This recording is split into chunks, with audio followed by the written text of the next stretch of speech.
दोस्तों, कैसे हैं आप सभी। मैं डॉक्टर आनंद व्यास फिर से यूट्यूब चैनल पर अपने स्वागत कर रहा हूं आप सभी को। और माफी चाहूंगा, पहला वाला जो वीडियो है यूनिट थर्ड का फर्स्ट जो पार्ट है वो हम एक साथ शूट करने वाले थे, लेकिन कुछ टेक्निकल प्रॉब्लम के कारण उसको वीडियो ब्रेक हो गया और वो वहां तक ही रिकॉर्डिंग हो पाई। मेमोरी कुछ फुल हो गई थी हमारी टेक्निकल टीम उस चीज को बाद में उन्होंने आइडेंटिफाई करा कि शूट तो हो गया, इसलिए मेरे से फिर से रीशूट करवाया जा रहा है। तो यूनिट थर्ड के मैं पार्ट 2 पे आ गया हूँ और बेसिक हमने अभी तक टेक्स्ट का मतलब सीखा था और 9-10 मिनट का ही वीडियो हुआ था, तो थोड़ा माफी चाहूंगा, ये सारे हमने पॉइंट्स उसके अंदर कवर अप करे थे। और अब मैं नया टॉपिक इसके अंदर स्टार्ट कर रहा हूँ, कैनन्स ऑफ इक्वालिटी, यानी कि एक टैक्सेशन सिस्टम की क्या प्रिंसिपल है, क्या कैरेक्टरिस्टिक्स है, क्या आइडियोलॉजी फॉलो करनी चाहिए, ये एक अच्छे टैक्स सिस्टम को कैसा होना चाहिए। पहला कि कैनन ऑफ इक्वालिटी, मतलब ये क्या बोला जाता है कि टैक्स सिस्टम कैसा होना चाहिए, इक्वल होना चाहिए, सबके लिए समान होना चाहिए, एक फिक्स्ड टैक्स सिस्टम होना चाहिए। नेक्स्ट होता है कैनन ऑफ सर्टेनिटी, एक फिक्स्ड मेथड होना चाहिए, एक फिक्स्ड प्रोटोकॉल होना चाहिए, एक फिक्स्ड डेट होनी चाहिए। ठीक है कि इतने लाख 1 लाख रुपए के ऊपर आपको 10% टैक्स देना होगा, ये फिक्स्ड प्रोटोकॉल हुआ, ये फिक्स्ड सर्टेनिटी हुई। आपको ये बात समझ में आ गई, यानी कि tax system should be certain, यानी कि 12 महीने का टैक्स सिस्टम लेना है हमको, 4 महीने का टैक्स सिस्टम लेना है हमको, इतने अमाउंट तक का सिस्टम लेना है हमको, इस डेट का लेना है, ये एक अच्छे टैक्स सिस्टम की परिभाषा होती है। कैनन ऑफ इकोनॉमी, यानी कि किसी भी इकोनॉमी पॉलिसी के लिए सबसे अच्छा क्या होता है, अच्छा टैक्स सिस्टम होता है।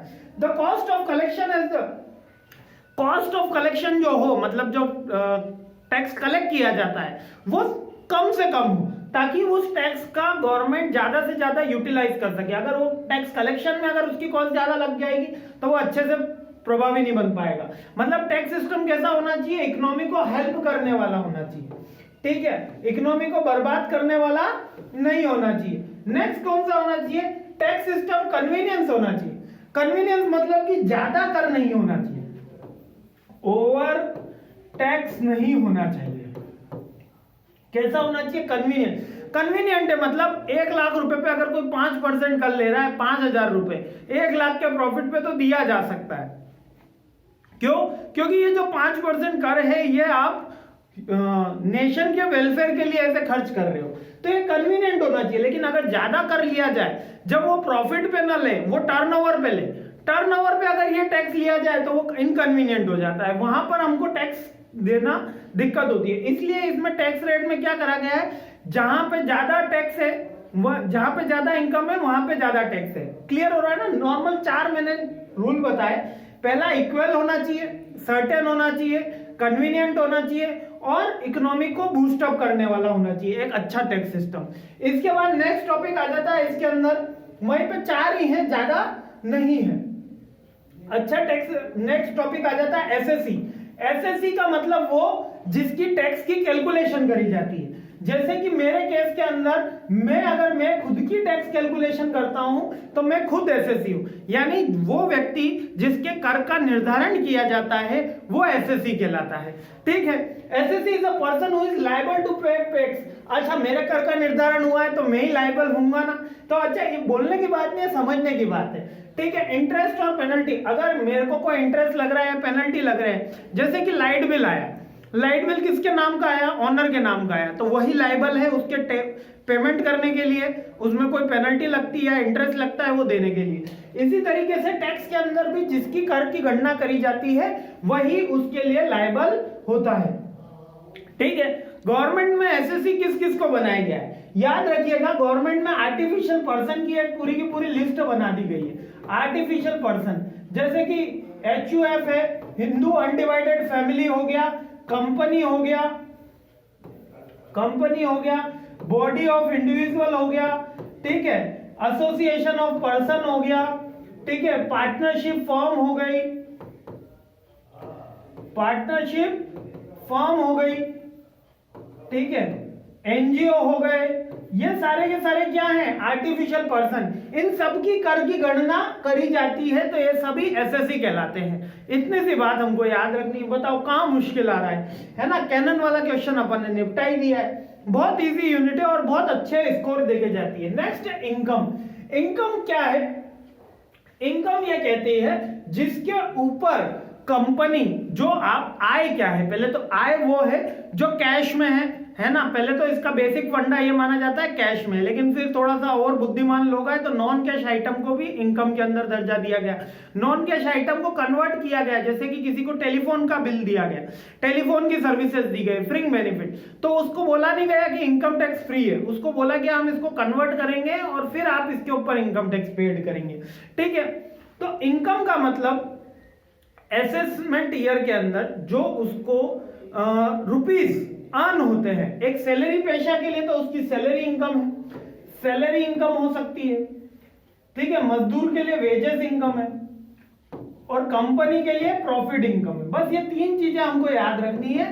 आपको इनकम की डेफिनेशन यही है कि जो हमको एक कैलेंडर ईयर में एक फाइनेंशियल ईयर में, याद रखना यहां पर बात फाइनेंशियल ईयर की होती है जब हम टैक्स प्लानिंग करते हैं।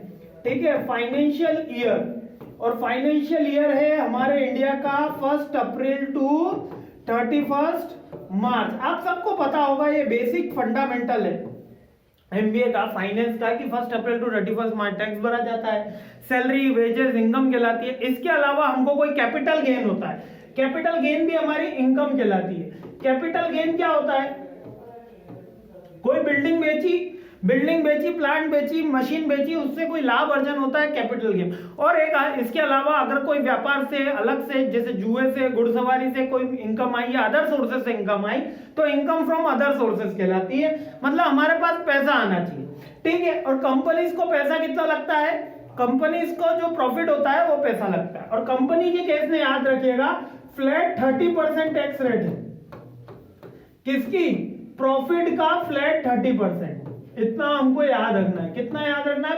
कि एक कंपनी प्रॉफिट का 30% लिखा है ना, डोमेस्टिक कंपनी टैक्स रेट कितनी है? 30% है, जो उसको फ्लैट देना होता है, यानी प्रॉफिट का। इसके अंदर स्लैब रेट नहीं है, और स्लैब रेट वाले क्वेश्चन अपने कोर्स में नहीं है, इस सब्जेक्ट में नहीं है, इसलिए अपन नहीं कर रहे हैं उनको यहाँ पर। अब प्रीवियस ईयर और असेसमेंट ईयर, बहुत से बच्चे कंफ्यूज रहते हैं, सर प्रीवियस ईयर कौन सा और असेसमेंट ईयर कौन सा? असेसमेंट ईयर वो ईयर, जैसे मैंने लिया 2021-22, ये मेरा असेसमेंट ईयर है।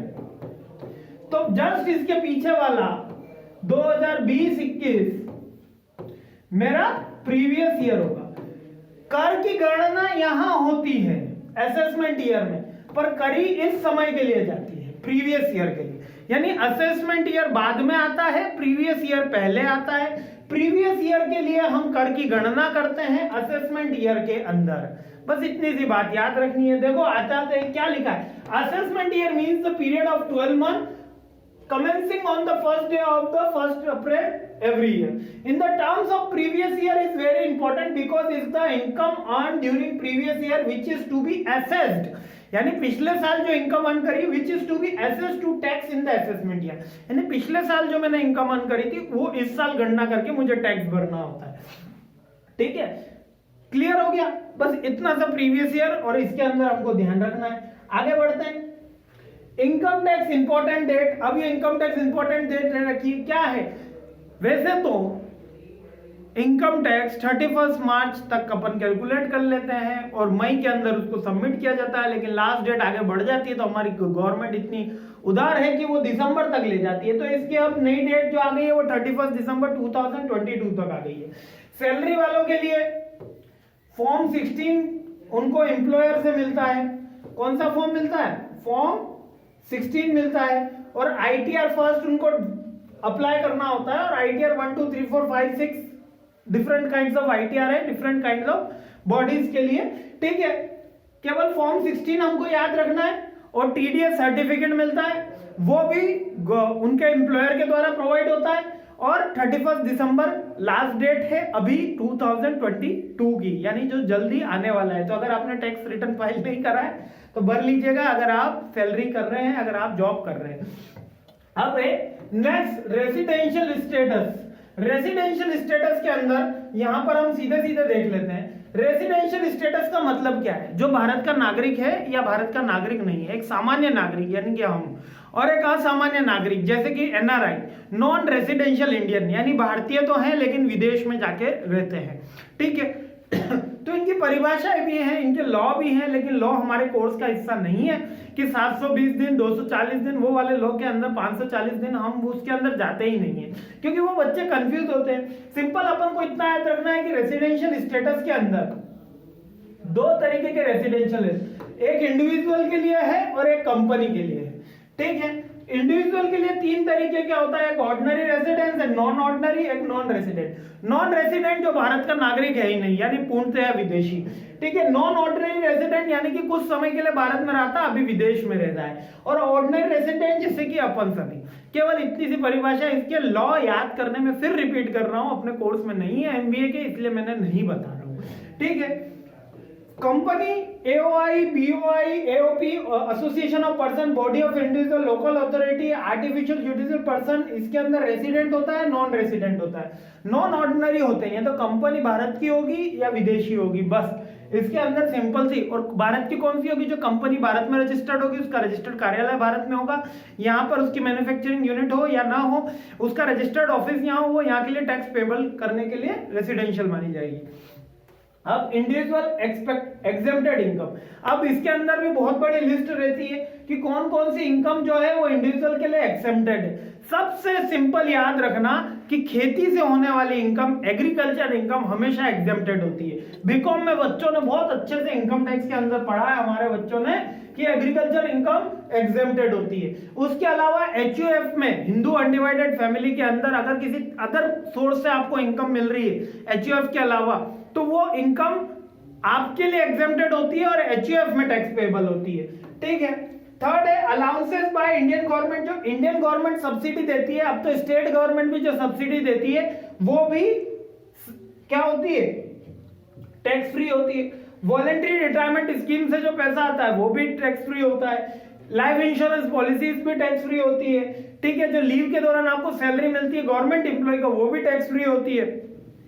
और स्त्री धन कहते हैं कि मतलब जो वैसे तो दहेज नहीं देना चाहिए, लेकिन दहेज में जो सामान चला जाता है वो उस स्त्री के लिए, उस लड़की के लिए वो टैक्स फ्री होता है। तो ये नॉर्मल बहुत सारी चीजें हैं जो एक इंडिविजुअल के लिए टैक्स फ्री होती है। तो मुश्किल से इसके अंदर जो क्वेश्चन बनता है वो कैनन ऑफ टैक्सेशन सिस्टम, या बनेगा आपसे डायरेक्ट इंडिविजुअल इनकम एग्जेम्प्टेड। कौन कौन सी इंडिविजुअल इनकम एग्जेम्प्टेड है वो बनेगा, या बेसिक टर्मिनोलॉजी ऑफ टैक्स। तो ये तीनों टर्मिनोलॉजी, तीनों टैक्स सिस्टम अपन ने इस वीडियो के अंदर देख लिए हैं, और आराम से 12-15 मिनट का वीडियो हुआ है। और पूरी यूनिट मेरे को लगता है कि ये लास्ट टॉपिक होना चाहिए। जी हाँ, ये लास्ट टॉपिक है।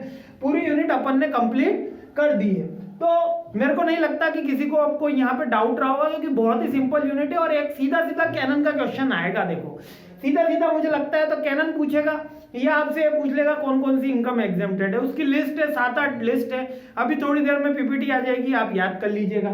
ठीक है, कहीं कोई मुश्किल है? ठीक है, आई होप क्लियर हो गया होगा। थोड़ा सा रिफ्लेक्शन के लिए माफी चाहूंगा। जय हिंद, मस्त रहिए, मुस्कुराते रहिए, इसी के साथ एंजॉय करिए। जय हिंद।